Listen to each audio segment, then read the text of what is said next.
El miedo es algo natural y que es una manera de defendernos. O sea, si no tuviéramos ningún miedo, sería un problema también. Primero, encontrar qué cosas te gustan. Claro. Tampoco es tan fácil, que a veces no es que se da así de entrada. Si alguien está deprimido, no va a salir poniéndole voluntad.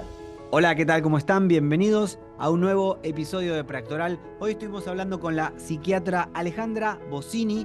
Súper interesante charla, no te la pierdas. Hablamos sobre la felicidad, la diferencia entre estar triste, estar deprimido, la importancia que tienen los abrazos y muchos temas más que siempre hacen al quehacer de actores, actrices antes de entrar a escena y de cualquier persona. Así que si te gusta el contenido que estamos haciendo todas las semanas y que vamos perfeccionando tanto desde la calidad de los invitados y de la calidad de los videos que estamos realizando en Preactoral, por favor suscríbete al canal, poné me gusta y comentá qué te pareció exclusivamente este video con Alejandra, la psiquiatra. Bueno, espero que lo disfruten, los dejo con el video.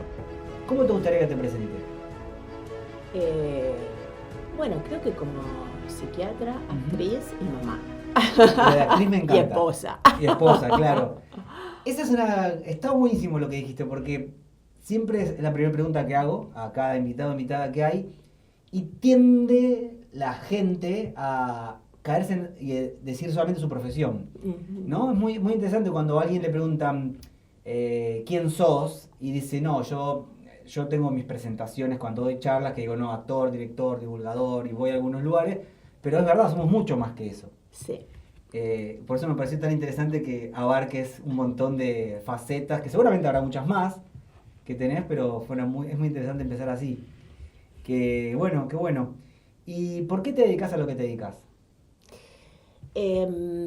A ver, siempre me gustó el área psi, digamos. Te diría que yo recuerdo mis épocas del secundario de estar charlando con los amigos y conversar en relación a las reacciones o las situaciones que se daban con nuestros amigos, con las parejas, esas cosas que están muy presentes. Relaciones, ¿no? Más en la adolescencia. Exactamente. Y me acuerdo de estar analizando eso hasta muy tarde. ¿En serio? ¿Ya eso te reatraía? Sí, ya me gustaba. Y me acuerdo que mis amigos se enganchaban también. Wow. ¿Qué se ponían? ¿Así a charlar? A charlar. Y viste fulano y lo que pasó y tal cosa, y analizarlo y desde tal punto, desde tal otro, qué hubiera sido mejor, qué le hace feliz, que no sé, como que nos gustaba eso. Después pensé en hacer psicología y en algún momento me decanté por psiquiatría. Claro. Pero creo que un poco influyó mi papá. Ah, mirá. Que era como que le parecía que iba a ser más importante si estudiaba medicina que si estudiaba psicología. Igual, todas mis amigas son psicólogas, todo el mundo donde me muevo es de psicólogos.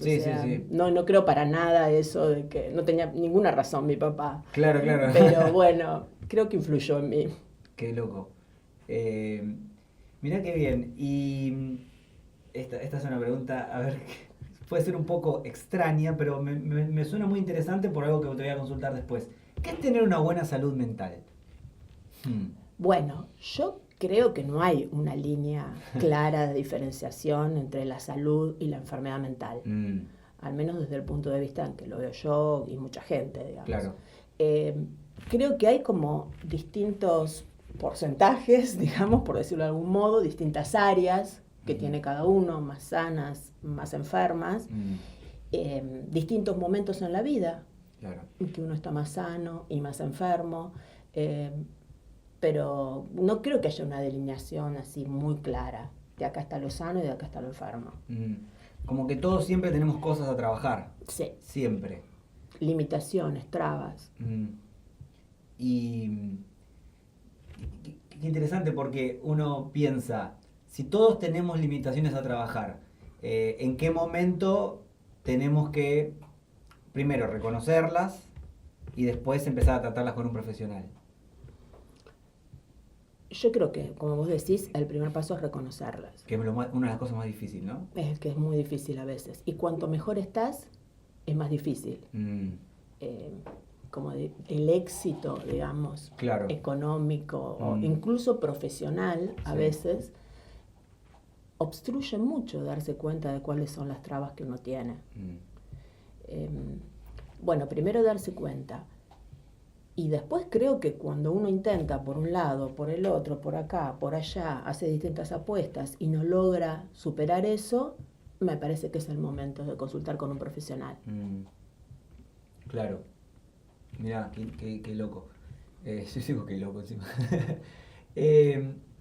Porque nosotros, bueno, hoy en este año estamos cumpliendo como nosotros el laboratorio de actuación. Esta es una rama que salió de nuestro teatro, de nuestra escuela de actuación, que se llama Preactoral, porque nos parece interesante que, como todos los actores y las actrices son personas, hay muchas cosas que para nosotros siempre está bueno o ponerse a charlar, cosas preactorales que luego las podemos trabajar previo a escena para luego nos ayuden a la hora de estar en escena, como esto que hablábamos. Y yo veo un pequeño erosión desde la pandemia con la salud mental a nuestros días. Pasó algo, ¿no? ¿Hay un quiebre? Sí, es algo que se comprueba a nivel mundial, no claro. solo en nuestro lugar. Creo que el aislamiento, a lo que nos obligó la pandemia, sí. Y el enfrentarse a la muerte. Porque la verdad es que en esa época, algunos más, algunos menos, pero todos han tenido amigos, conocidos que fallecieron y todos han tenido el temor a morirse, haya sido reconocido o no. La televisión era todos los días porcentajes de muertos, cantidad de muertos, saber qué ciudades se moría más gente y qué ciudades se moría menos gente.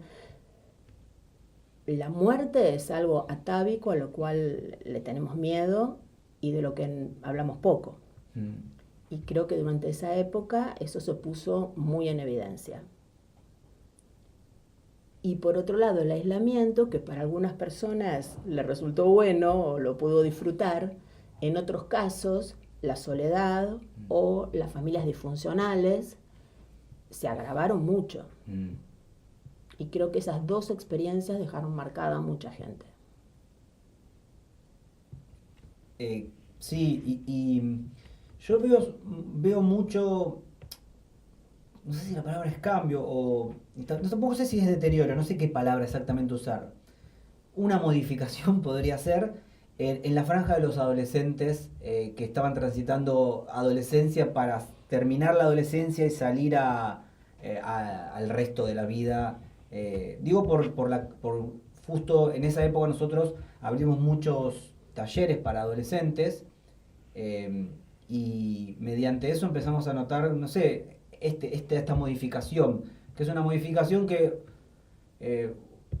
creo que no sé, no me gusta mucho lo binomio de para peor o para mejor, pero que se cambió algo y que algo está costando mucho más. Por ejemplo, vos también que sos actriz, a la hora de que una persona tenga foco en poder incorporar un texto, el derrumbe que fue es pero monstruoso, digo, de tener en talleres donde nosotros con personas podíamos dar escenas de 5 páginas, ahora tenemos que tener mucho cuidado de dar de media carilla porque si damos una escena de 5 páginas, el miedo a la frustración o lo que esté pasando hace que no vengan directamente.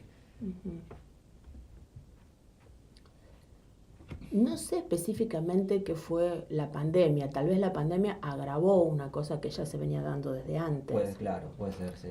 Yo creo que hay como una cosa muy, digamos, voy a usar un término un poco profesional, pero muy narcisista. Como que todos estamos en globos muy inflados. Y hay muchísimo temor a que algo de ese globo pierda lucidez, digamos, o pierda brillo. Y la verdad es que si vos no arriesgás algo, no... Y sí, a veces pierde brillo. Y en la vida cotidiana, salir al mundo y hacer cosas implica eso. Implica a veces perder brillo, que cosas te salgan bien, cosas te salgan mal, y bueno, forma parte todo de lo mismo. Y creo que es eso, como que hay mucho miedo al fracaso, mucho miedo a que haya alguna mancha en ese narcisismo inmaculado. No sabría cómo relacionarlo con la pandemia, no sé directamente, pero sí creo que hay como mucha inflación narcisista, mucha inflación del individuo. Creo que por ahí está la filosofía liberal, ¿no? De la competencia y el individuo y que cada uno en contra del otro. Creo que todo eso llevó como que todo el mundo piensa que es una maravillosa... Tiene las dos caras del narcisismo, ¿no? O sea, a veces piensan que son maravillosas personas, que todo el mundo es acreedor de ellos porque les debe vaya a saber qué, y la contracara de eso es pensar que son las últimas personas del mundo y lo peor, ¿no? El narcisismo tiene como esas dos caras. Pero justamente pasar de una cosa a la otra hace que sea muy difícil desarrollarse en el mundo, que implica justamente poder enfrentar la frustración, ponerte contento con las cosas que te salen bien y llevar adelante las cosas que te salen mal. Sí, porque ligado a esto que estaba diciendo se me abren un montón de cuestiones.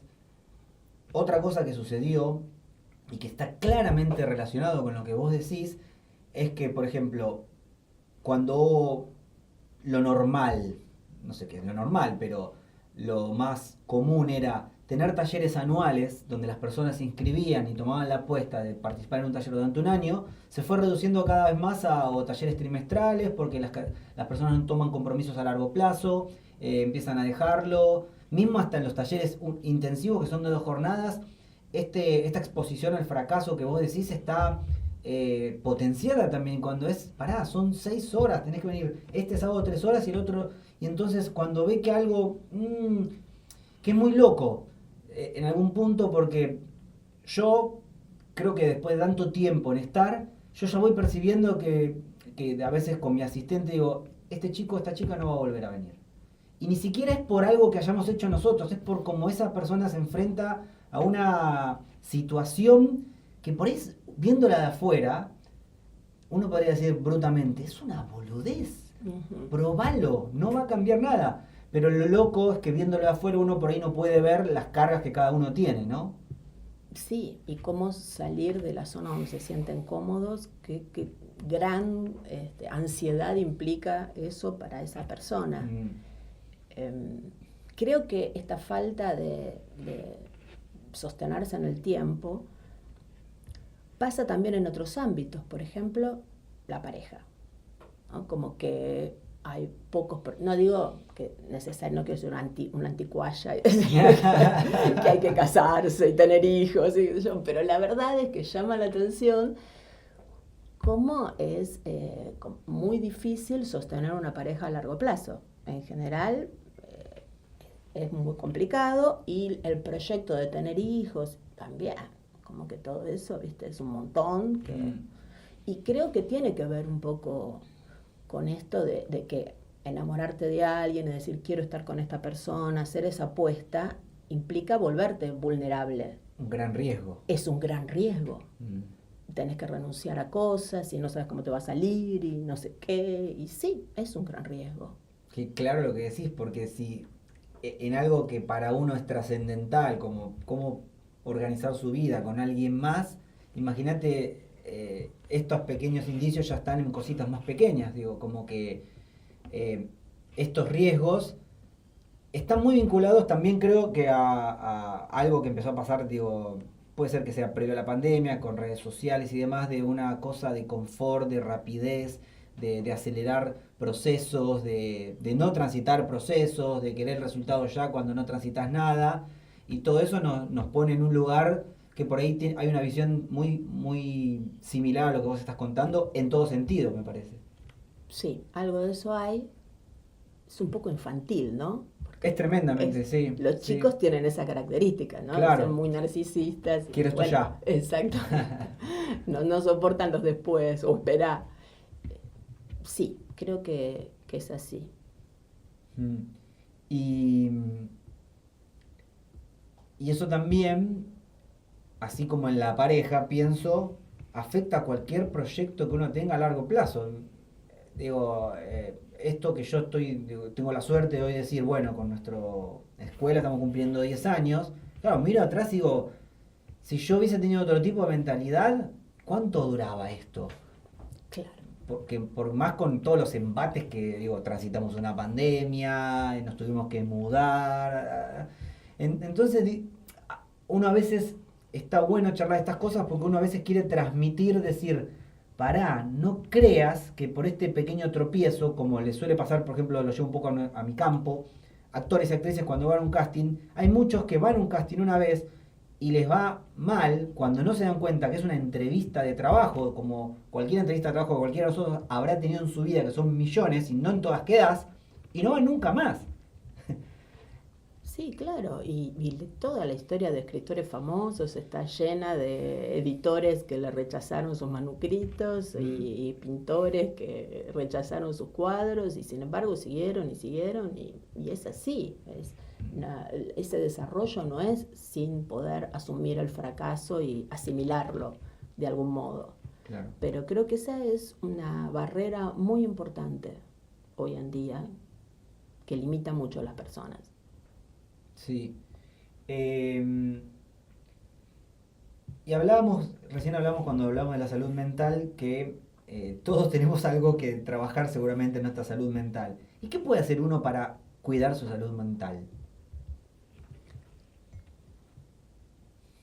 A ver, creo que diría con Winnicott que como reservar un espacio para el juego, eso lo que signifique para cada uno jugar, porque por ahí no es lo mismo para todos.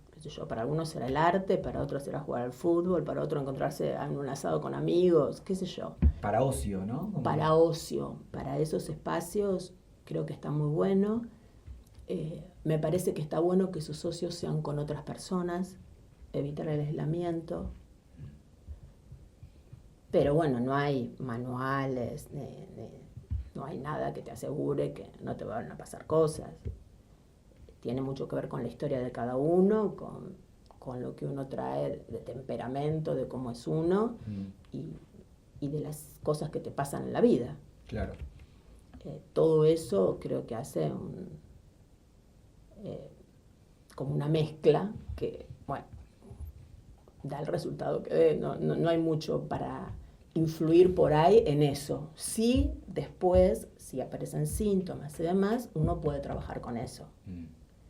Y bueno, hay algunos síntomas que son más manejables, ¿no? Los neuróticos en general, y bueno, hay otros síntomas más graves, pero que también se pueden tratar y trabajar. O sea,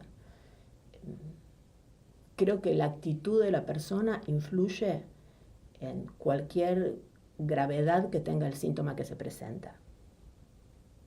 Clave.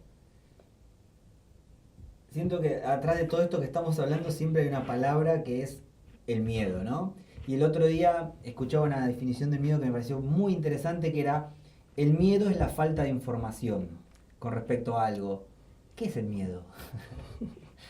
Yo creo que en principio el miedo es algo natural, que viene de la naturaleza y que compartimos con los animales y que es una manera de defendernos. Es importante tenerlo. O sea, si no tuviéramos ningún miedo, sería un problema también. Claro. Entonces, el miedo tiene que estar. Ahora, el tema es cómo uno va a enfrentar ese miedo y cuando ese miedo se transforma en un miedo que te previene, en angustia, que muchas veces esa angustia está indicando que hay algo que no está funcionando en nuestras relaciones sociales o en nosotros mismos. Entonces, por ahí está bueno, si uno no puede darse cuenta de qué es lo que no anda, consultar. Y después está la ansiedad también, que el 90% es un miedo a cosas que no van a suceder, pero que a veces la ansiedad es una de las trabas más importantes para hacer cosas en la vida y que por ahí es así, es un miedo que no tiene un objeto determinado o que el objeto determinado es muy poco probable. Pero, o que casi no existe, ¿no? O que casi no existe, pero bueno. Y eso habías también escuchado que eso viene de la evolución, porque en una época, claro, vivíamos en la selva y tenías que tener miedo o estar atento a que no te coma un león. Hoy por hoy es casi imposible que entre un león a tu casa y te coma, algo que hacen en un lugar muy puntual, pero había esos miedos que aparecen sobre cosas que son completamente irreales, pero que nos provocan ansiedad, por ejemplo. Sí, y creo que a veces también depende del monto de ansiedad, porque, no sé, ponele que estés un poco ansioso antes de salir a escena. Bueno, creo que eso ayuda un montón. Tal cual. Te das la adrenalina full y salís con todo. Entonces, por ahí que haya un poco de ansiedad está bueno. Ahora, si esa ansiedad te desborda, y bueno, ella es una traba, no una cosa a favor, digamos, no es una ventaja, sino una desventaja. En ese sentido, bueno, o que te pones ansioso cuando vas a dar un examen. Y entonces por ahí estudias más y repasás y qué sé yo, porque y bueno, por ahí esa es una ansiedad favorable. Claro. Ahora, cuando se desborda y ya no la puedes manejar, ahí empieza a ser un problema. Es esto un poco que yo te decía, que la línea entre la salud y la enfermedad es un poco flu. Y que ahí pueden pasar, uno piensa con respecto al miedo, pueden pasar, yo intuyo, 2 caminos, o 3, a ver si estás de acuerdo con lo que digo. Uno puede ser que, tal cual, me parece en el ejemplo de salir a escena, siempre yo digo, la gente lo suele modificar la palabra miedo a nervios. Tengo los nervios antes de salir a escena, y nosotros siempre le decimos, está bueno que siempre tengas nervios de salir a escena, porque el día que esos nervios no estén no vas a querer actuar más.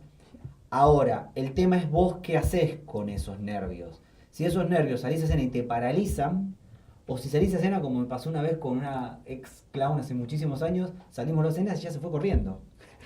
Así que yo ahí veo los 3 lugares, ¿no? De salir a escena y poder, nosotros siempre decimos, respirarlos para poder transformarlos en lo que sea tensión dramática, o que me paralicen porque se me tensa todo el cuerpo, o que se me pongan los pelos de punta y salgo corriendo para esquivar la situación. Esos 3 lugares. Es muy lindo ejemplo. Sí.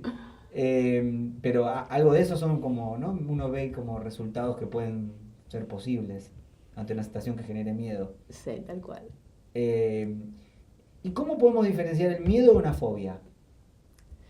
En la fobia hay como un objeto específico que es más rígido, digamos, y que es muy limitante por las conductas evitativas para evitar eso que te da miedo. Entonces, en una fobia hay algo específico. Por ejemplo, tengo agorafobia, entonces tengo miedo a los transportes públicos, los lugares donde hay mucha gente, o tengo la fobia a las palomas. Y entonces por ahí no cruzo ninguna plaza y hago un montón de cuadras de más para evitar cualquier lugar donde pueda encontrarme una paloma. Las fobias son miedos específicos. Ok. Y que tienen que ser tratados. Y sí, esos en general no se van solos, se tratan en un espacio terapéutico. Claro. Y hay que poder, yo creo que ese tipo de fobias se identifican, pero hay que tener después la valentía de ir a tratarlos, ¿no? También. Sí. Acá hay un capítulo que es interesante también, que es el de los psicofármacos. Yo digo que los psicofármacos son como la pólvora. Vos lo podés usar como para hacer un arma de fuego y matar gente, o podés hacer unos fuegos artificiales hermosos que hagan feliz a la gente. Claro. Bueno, creo que con los psicofármacos pasa lo mismo. Vos podés usar los psicofármacos para tapar todo lo que te está pasando, o bien puedes usar los psicofármacos para poder aminorar los síntomas y poder trabajar mejor sobre ellos. Claro. Claramente los psicofármacos en las patologías más graves, la psicosis o los trastornos bipolares, cambiaron la vida de las personas. Si esas personas son regulares, sostienen el tratamiento, son perseverantes y toman la medicación correctamente, pueden hacer una vida normal prácticamente. Ahora, hay mucha gente que usa los psicofármacos para no enfrentar sus miedos, sus ansiedades. Entonces, bueno, frente a cualquier cuestión, me tomo una benzodiazepina, antidepresivos, ahora se usan de todos. Y bueno, también depende de cómo lo usa el profesional y cómo lo usa el paciente. Claro. Acallar los miedos por ahí no es el mejor camino, pero a veces es necesario para poder hacer un tratamiento los tratamientos llevan tiempo, ¿no? Entonces por ahí para poder sostener un tratamiento, ir una vez por semana o 2 veces por semana, hablar de eso, a veces en eso sirven los psicofármacos, pero depende de cómo se usan. Es interesante que digas cómo se usan desde los dos lugares, porque también puede pasar que el profesional puede dar psicofármacos para trabajar menos. Obvio, pasar, ¿no? Sí. O que, por ejemplo, la idea de que si vos tomás psicofármacos vas a estar dormido, medio dormido, como tonto. No, obviamente depende de cómo se usen. Claro. Si vos lo que querés tener es que la persona no moleste y esté callada todo el tiempo, lo vas a usar de un modo. Y si los psicofármacos tienen que ver con poder estar mejor, con todo lo contrario, digamos, sino para poder estar mejor, para hacer sus tareas cotidianas y poder defender lo que quiere y lo que le gusta desde un lugar más efectivo, es otro modo de usarlos. Claro. ¿Cómo alguien puede diferenciar estar triste de estar deprimido? Es una buena pregunta. Porque es como que la tristeza ahora tiene mala prensa, no sé cómo decirlo. Es como que nunca puedes estar triste. Exactamente. Está prohibido estar triste. Y bueno, la verdad es que la tristeza es algo que tiene que ver con situaciones de la vida que suceden. Hay gente más sensible que otra y bueno, y que por ahí les llegan las cosas de otro modo. Y permitirse estar triste, permitirse llorar, creo que forma parte de esto que decíamos antes de los tips para sostener la salud mental. Bueno, creo que uno puede tener un periodo de estar triste, un periodo de no tener ganas de ver a los amigos y un periodo de tener ganas de llorar, y que eso no necesariamente signifique estar deprimido y estar mal y estar enfermo. Ahora, si ese periodo dura un montón de tiempo, o uno no sabe por qué está así, puede no saberlo al principio, qué sé yo, durante un tiempo, si no tienes ninguna idea de por qué, no sabes cómo salir de eso y eso dura un montón de tiempo, o eso impide que hagas tu trabajo, que veas a tu familia, que bueno, ahí ya estamos hablando de depresión. Claro, como que empieza a cortar, no sé, comer, actividades de la vida cotidiana, sí, entonces no te bañás, no comes, aumentar o comes un montón, aumentar mucho de peso o disminuir mucho de peso, que esta tristeza, ya te digo, se extiende meses y meses. Bueno, ya ahí estamos hablando de otra cosa. Y ahí inmediatamente hay que empezar a ver con un profesional, ¿no? Y ahí sí, sería el momento de consultar con un profesional. Porque puede derivar en cosas peores. Y sí, o sea, ahí si alguien está deprimido, no va a salir poniéndole voluntad. Claro, muy difícil. Es muy difícil. Ahí necesita la ayuda de un profesional. Y me parece que no hay que tener miedo de buscarla. A mí me parece, eso que decís del miedo de buscarla, me parece que hay una clave, porque me parece como, primero esto que hablamos antes, poder identificarlo y después hay algo para mí de coraje de decir, bueno, yo estoy tomar la decisión de yo necesito una ayuda, que yo no estoy pudiendo, que es parte por ahí de reconocerlo e ir a la valentía de enfrentarse a, bueno, también es esto, la valentía de enfrentarse a qué es lo que me está pasando, para no empezar a inmiscuir ahí que hay. Sí, tal cual. Es hacerse esa pregunta, soportar, como decíamos antes, ¿no? Y bueno, por ahí no tiene una respuesta inmediata. A lo mejor necesitas hacer un trabajo para llegar a esa respuesta.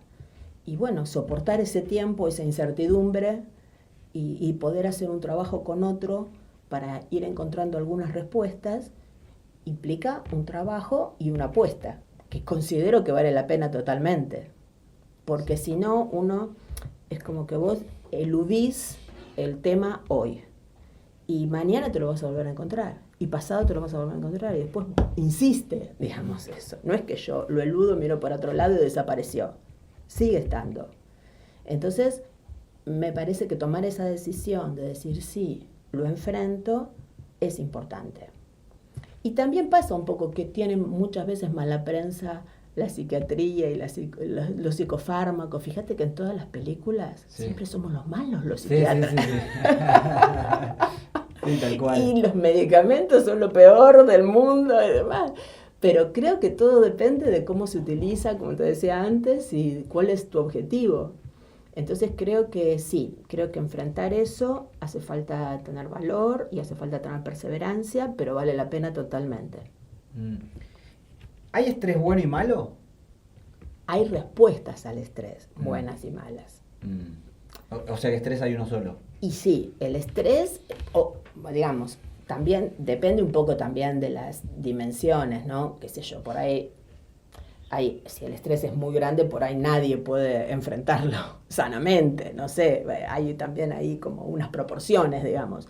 Pero la verdad es que si uno diría, el estrés tiene que ver con cierta presión que la vida cotidiana genera con las personas, sobre las personas, bueno, tal vez esto es algo como inevitable, forma parte de la vida cotidiana.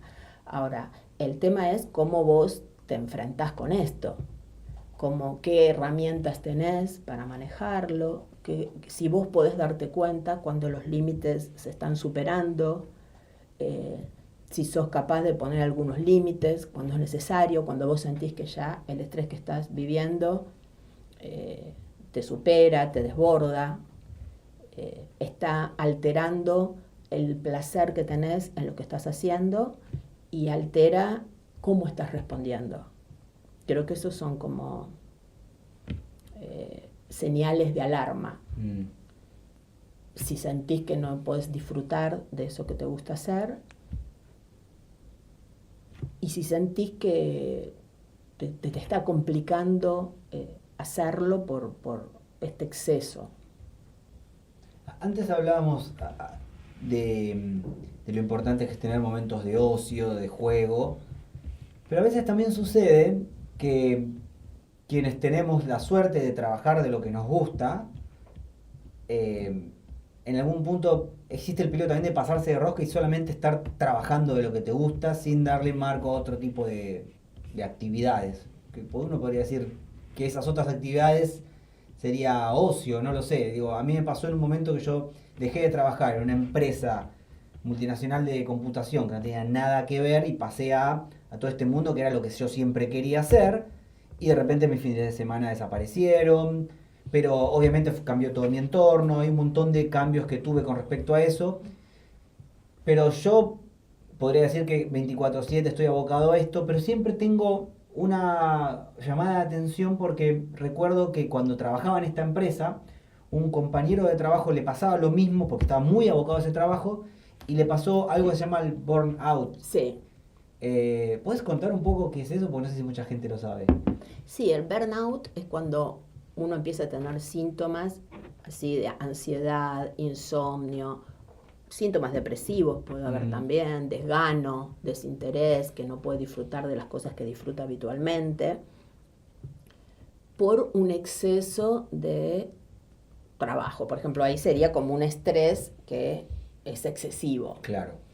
Entonces la persona llega un momento en que ya no puede responder. Es como si un motor estuviera a tantas revoluciones que ya el auto no anda, digamos. Se desengancha de las ruedas. Como que se quema, ¿no? Da vueltas, claro, da vueltas en vacío y se desengancha de las ruedas y no puede producir más trabajo. Creo que ahí hay un tema que es, para mí, no sé si tiene que ver con las horas de trabajo. Dentro de ciertos límites, porque bueno, obviamente, qué sé yo, si dormís 2 horas por día, al final vas a quemar, digamos, vas a colapsar igual, pase lo que pase. Pero también depende de cuánto de ese juego vos podés poner dentro de tu trabajo. Porque no necesariamente el juego tiene que estar afuera del trabajo. Bueno, uno se supone que en algunos momentos tiene que tener ocio y qué sé yo, no tener las presiones del trabajo, pero también mucho del juego puede ponerlo dentro del trabajo. Hay trabajos que te lo permiten más que otros, obvio. Claro, eso es ahí es una re cuestión que tocas, porque yo vuelvo a lo mismo que decía antes, yo tengo la suerte de estar en un trabajo que yo manejo mis tiempos, pero hay personas que no pueden hacer eso, no tienen esa suerte, y cuando, por ejemplo, lo único que hacen es esperar que llegue el fin de semana, y cuando llega el lunes es un lamento. Entonces quizás ahí tampoco pueden tener, por cuestiones económicas o diferentes cuestiones, estos momentos de ocio, y eso puede ser un problema a la larga también. Sí, ahora, hay trabajos que te permiten poner el juego adentro y que no necesariamente tienen que ser artísticos. No sé qué decirte, poner un albañil que le encanta lo que hace y vos ves que está mirando y entonces dice, a ver, ¿cómo puedo resolver esto? Y si lo resuelvo de este modo, y vos ves que está ahí inventando y creando. La creatividad, ¿no? Y que se pone re contento cuando encuentra el resultado de ese problema que de otro modo no lo podía hacer. Y bueno, por ahí eso puede pasar en todos los ámbitos. Claro. Depende qué le pones vos a eso y también dentro de ciertos límites, porque obvio, si, no sé, estás en una empresa donde te hacen trabajar sin parar todo el tiempo y no permiten que haya ese espacio para la creatividad o no te permiten proponer cosas y bueno, eso limita las posibilidades del trabajo. Creo que muchas, voy a decir esto, en realidad no soy especialista en el tema, pero creo que muchas empresas se equivocan al presionar y presionar y presionar. Creo que obtendrían muchas más cosas de sus trabajadores si les permitieran ser más creativos que con esa presión terrible, cotidiana, que hacen, como vos decís, que la gente odia tener que ir a trabajar. Claro, hay un problema de falta de liderazgo, de guía, me parece, de misión, sí, tal cual. Y entonces te pregunto, ¿hay algún secreto para la felicidad? Ojalá lo supiera. Ojalá, ¿no? Me haría millonaria si si lo supiera además. No, creo que, bueno, esto está muy trillado, pero creo que un poco buscarla en el camino por ahí es ese mismo camino, digamos, de poder encontrar las vías para poder desarrollar tu deseo y hacer las cosas. Primero, encontrar qué cosas te gustan. Claro. Tampoco es tan fácil, que a veces no es que se da así de entrada. Poder, a veces hace falta probar, ver, qué sé yo. Una vez que encontraste qué es lo que te gusta, tratar de desarrollarlo y hacer que esto se desenvuelva en el mundo. Bueno, todo ese camino ya puede ser muy placentero y darte mucha felicidad. Y después encontrarte con otros, amigos, pareja, es re necesario. Sí, la relación con otros es fundamental. La red, digamos, nosotros le llamamos red. Yo trabajo en un centro de salud, el Centro de Salud 19, que depende del área programática del Hospital Piñero, en el Bajo Flores, y hacemos mucho trabajo en red. Trabajamos con la gente para que pueda establecerse redes. Vemos lo útil que es las redes para las personas y también para nuestro trabajo. Claro. Entonces, relacionarte con otras personas que estén en la misma que vos y que pueda circular lo que te pasa, lo que le pasa a los otros, esto es fundamental. Y también es re importante hablar, ¿no? En las relaciones, digo, en todo tipo de relación, poder...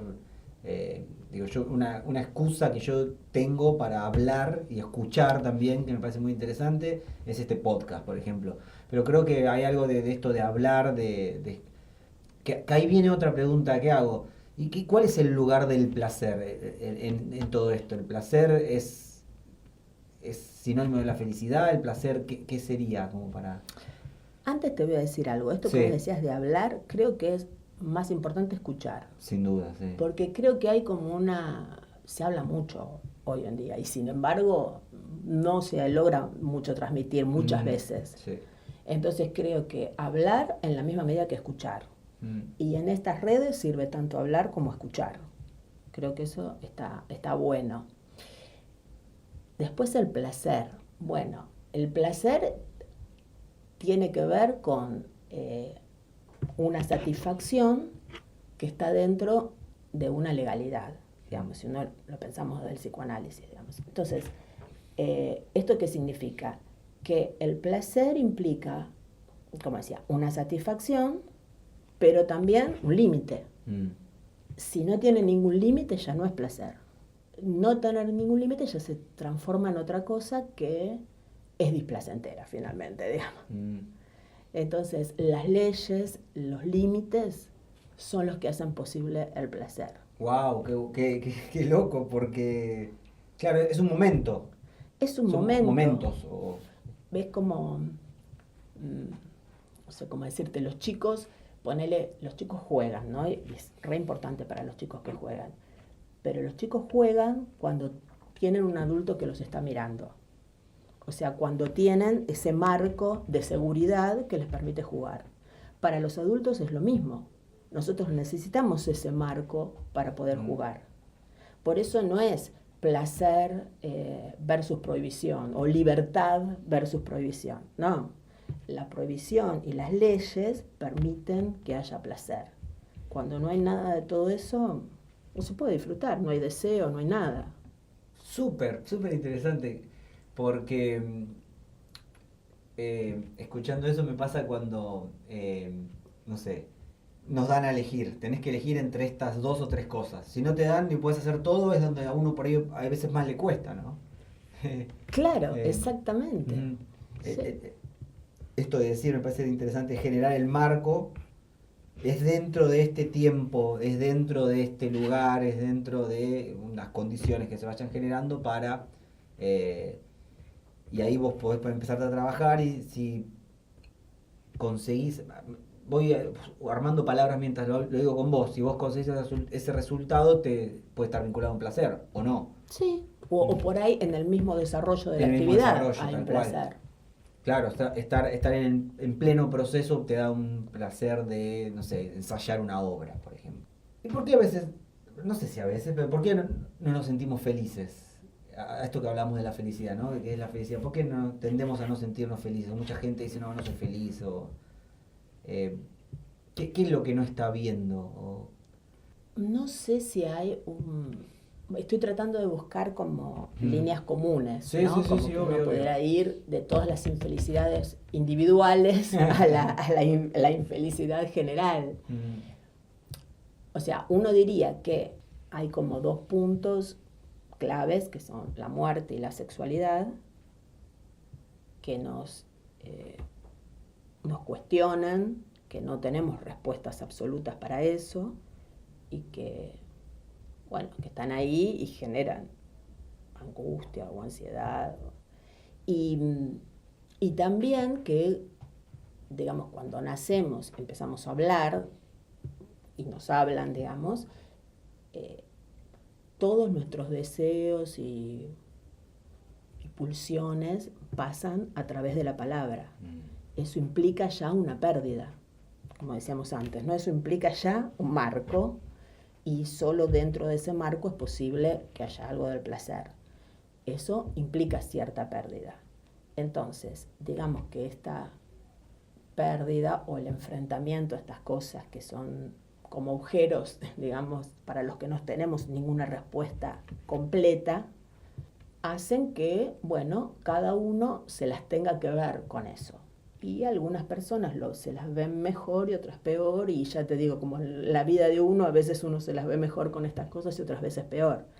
Pero si yo tuviera que buscar como una línea en común de las infelicidades, te diría que es esa. Y después, bueno, todas las distintas anécdotas personales en las cuales esas cosas aparecen. Pensaba, por ejemplo, yo recuerdo en un momento de no felicidad que tuve, que una cosa muy que me ayudó fue el abrazo de un amigo, por ejemplo, ¿no? ¿Cuán importante es un abrazo? Creo que esas mostraciones nos señalan que no estamos solos en esto, que como te decía antes, esto es algo compartido. Claro. Como lo que decíamos de las redes, o que estas dificultades no son solo nuestras, sino que hay otro que pueda entenderte, porque aunque la historia de él sea totalmente distinta a la tuya, en el fondo estamos sufriendo todos de lo mismo. Claro, sí. Entonces el abrazo por ahí pone de manifiesto esto. Se me ocurre eso. Sí, son varias como herramientas, ¿no? Uniendo cosas que hablamos antes, el abrazo, escuchar. También es muy interesante cuando vos tenés algo que contar y necesitas a alguien que te escuche. Sí. Que se tome el tiempo. Que se tome el tiempo. Sí, tal cual. Por eso esto que decíamos antes de la escucha es muy, muy importante.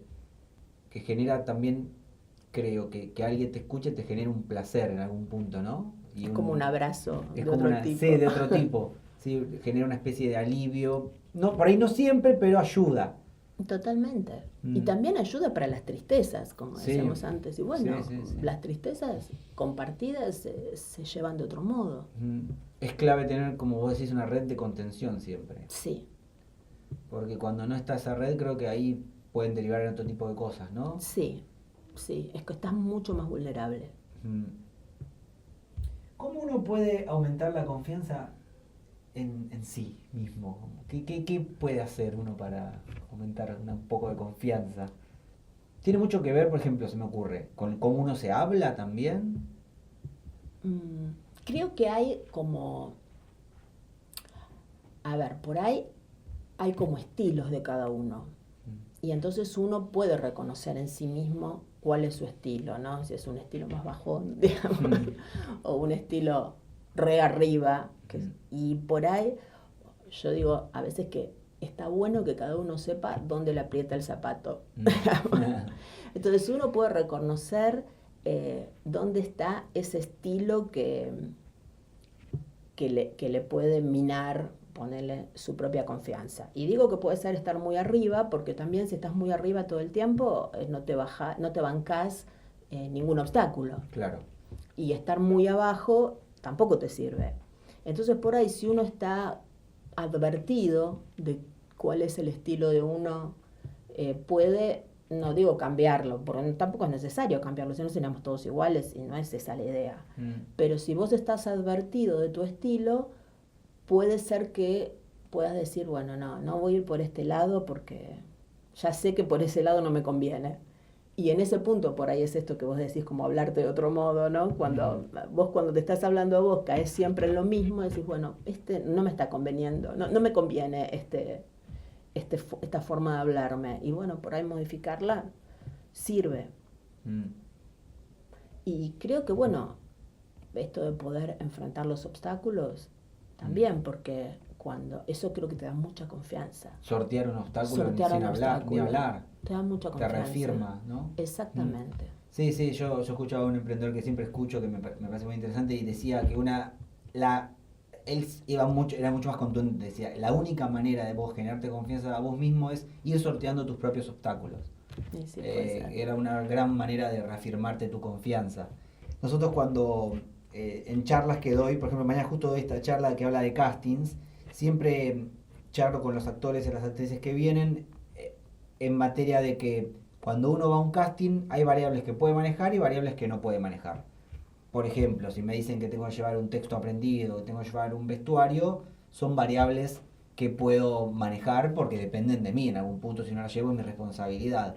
Y otras variables que no puedo manejar es, por ahí no doy con el perfil, o si llego ahí a la persona que estoy por X motivo no le gusté, yo no puedo hacer absolutamente nada. Ahora, dentro de las variables que uno puede manejar, si las trabaja, yo creo que lo que sucede es una ilusión de control, porque yo no sé si el control existe. ¿Existe el control?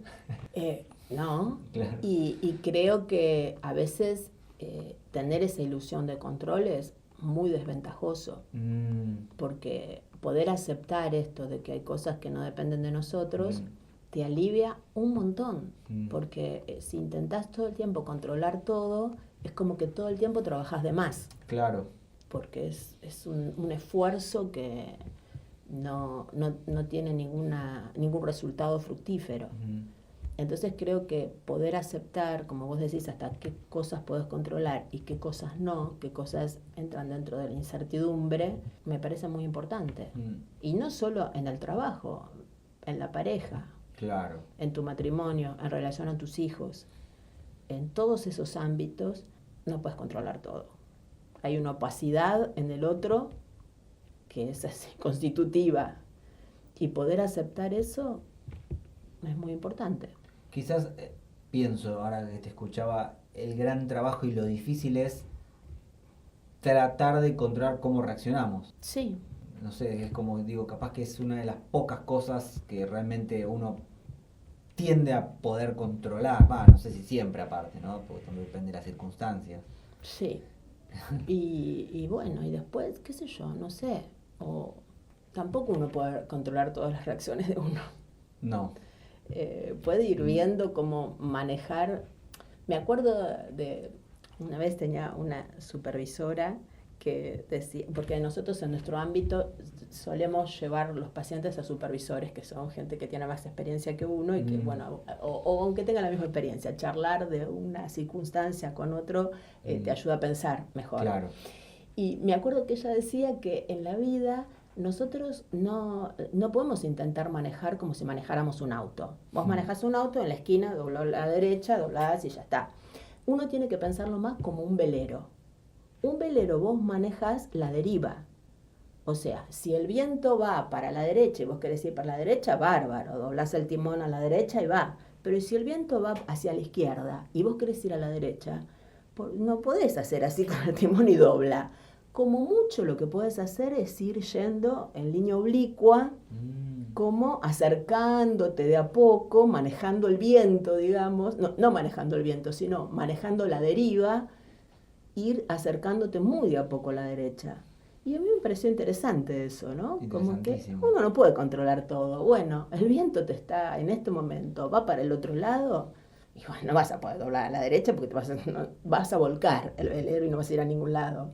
Entonces, bueno, tendrás que ir manejando la deriva, acercándote a lo que vos querés, y te llevará todo el tiempo que haga falta. Me sale, no sé si es justo las palabras, pero rendirte sin abandonar. Algo ¿no? así, Como claro. aceptar, esto está pasando, yo intenté esto, lo otro, pero más que esto no se puede, entonces vamos a ver cómo... no dejarla a la suerte, porque yo también creo que dejar la suerte puede ser peligroso. Que ahí me acordé lo otro que te iba a preguntar antes, que a veces en charlas así que veo de estos emprendedores o de artistas que hablan, dice, cuidado con no enfrentar los dolores que tenés ahora y patearlos para más adelante. Que creo que tenía un poco esto que hablamos con los miedos o con las cosas que uno tapa y no las enfrenta, porque después puede ser peor. Sí, van a volver. Digamos, no, las cosas no desaparecen mágicamente, lamentablemente. Claro. Entonces podés ir a bailar, emborracharte todas las noches y van a seguir estando ahí. Claro. O te podés ir, por ejemplo, ¿viste la gente que emigra? Y en realidad por supuesto que hay gente que emigra porque quiere conocer mundos nuevos y hacer otras cosas, no todo el mundo es por lo mismo. Pero a veces tienen un conflicto acá y entonces se van a otro país. ¿Creen que mágicamente va a desaparecer? No, vos te vas a 1000 kilómetros, no sé, 15.000 kilómetros de acá y te llevas todo con vos, igual. Tal cual. Es así, no hay forma de hacerlo desaparecer mágicamente. En algún momento tenés que enfrentarlo. Tenés que enfrentarlo y ver qué trabajo necesita, ¿no? Y sí. Suponete que viene un director o una directora que te encanta y te dice, quiero hacer la película de tu vida. ¿Cuál sería la sinopsis? De cómo fue mi vida. ¿Viste digamos? la sinopsis? Supongo que vos te acordarás, porque a veces si viene alguien más joven, ¿no? De nuestra época, por decirlo de alguna manera, agarrás el CD, el DVD y del otro lado decía, la película va de... Y a ver, yo diría que va de una chica, yo me crié en Villa Ballester, digamos, la pasé bien y todo, pero mi familia no eran profesionales y era como un mundo pequeño, te diría. Y después fui como, a medida que iba creciendo, diría que es algo así, es la historia de una chica que va descubriendo mundos insospechados, digamos. Y que se fue abriendo, digamos, que se fue abriendo un mundo que antes era insospechado. No sé qué decirte. Cine, ponele, no sé, primero veía las películas de Walt Disney cuando era chica y después veía cine comercial. Y un día vi Nazareno Cruz y el Lobo. Yo me acuerdo perfecto de la impresión que me causó, porque yo iba a ver a Camero, que era lindo, a ver una historia de amor. Y de repente te encontraste con una bomba. Claro. Estaba Alfredo Alcón, que era el diablo, en ese lugar tenebroso que hablaba, y Cuyen, no me acuerdo cómo se llamaba la actriz, que hacía una de las brujas. Era todo un mundo. Y yo ahí descubrí una cosa, descubrí el cine más allá del cine comercial. Bueno, así como que se fueron abriendo, sería la historia de alguien que va atravesando el mundo y se le van abriendo mundos insospechados. El teatro, digamos, ¿no? Yo no frecuentaba el teatro. Un día fui a ver Ecus, me acuerdo, con Miguel Ángel Solá. Sí. Fue la primera obra de teatro que yo fui a ver, de adulto, digamos. Y quedé fascinada. Bueno, no tenía idea que ese mundo existía. ¿Y eso te llevó a actuar? Sí, y también ECU lo descubrí después. Lo primero que yo creo que lo que me llevó a actuar fue mi profesora de 4º año, que teníamos que juntar plata para el viaje de egresados y propuso hacer una obra de teatro de Darío Vittori, porque era una cosa para las familias, y ella propuso que yo fuera la protagonista. Esa obra nunca se hizo. No, mirá. Pero que alguien pensara que yo podía ser protagonista de una obra de teatro, me abrió una cosa que me quedó ahí. Claro. Y después empecé a hacer teatro en un teatro barrial en Villa Ballester con Francisco Tricio, que es muy buen profesor de teatro que falleció. Y ese fue mi apertura a pensarme como actriz. Después fui a ver la obra de teatro. Una vez que conocí, dije, entonces podría ser actriz. Tendría que ver teatro. Y fui a ver y me fascinó. Y después vino el tema de conocer el mundo del teatro. Ver un teatro de verdad, lo que hay detrás del telón negro del fondo, bueno, todo eso, ese mundo maravilloso de los teatros y bueno, esos también, mundos insospechados. Claro. Yo nunca hubiera imaginado que había todo eso. ¿Qué es lo que más te gusta de tu profesión?